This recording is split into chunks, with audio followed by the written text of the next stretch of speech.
Goeiedag, ek groet jou in die kosbare naam van Jesus Christus. Omdat ons as mense goed weet wat ons beperkings is ons geneig om net dit aan te pak wat binne ons gemaksones val. Wat ons egter dikwels vergeet, is dat ons pogings om te slaag in dit wat ons aanpak, rus nie net op ons eie skouers nie, maar op God se ook.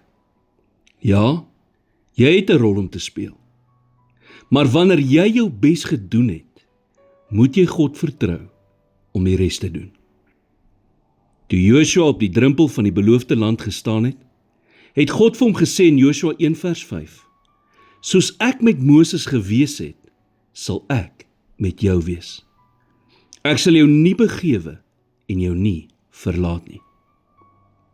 Jou vermoë is beperk, maar God se vermoë is onbeperk. Jy mag dalk terugslaan in jou lewe ervaar op pad na waar jy moet kom. Maar God sê, ek sal jou nie begewe en jou nie verlaat nie. Weet jy wat is die grootste rede hoekom ons gewoonlik voel ons gaan misluk in 'n sekere area van ons lewens?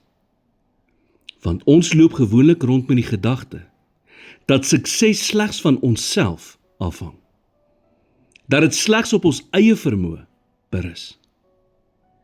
En omdat ons goed weet wat ons tekortkominge is, bly ons eerder in ons gemaksone, in plaas daarvan om die reëse in die beloofde land aan te pak. En dit lei net tot 'n lewe van frustrasie oor wat kon gewees het. Wanneer jy weet, dit wat jy wil hê, stem ooreen met wat God wil hê, kan jy dapper wees. Want al is daar soms tydelike terugslag, kan jy weet dat jy uiteindelik sal slaag. 1 Johannes 5 vers 14 en 15 sê, en dit is die vrymoedigheid wat ons teenoor hom het, dat hy ons verhoor as ons iets vra volgens sy wil. En as ons weet dat hy ons verhoor, dan weet ons dat wat ons ook al vra, ons die bedes verkry wat ons van hom gevra het. Wanneer jy weet wat jy wil hê, is wat God wil hê, kan jy in krag vorentoe beweeg sonder om te twyfel. Here, ek kom vandag voor U en erken dat ek bang is om foute te maak.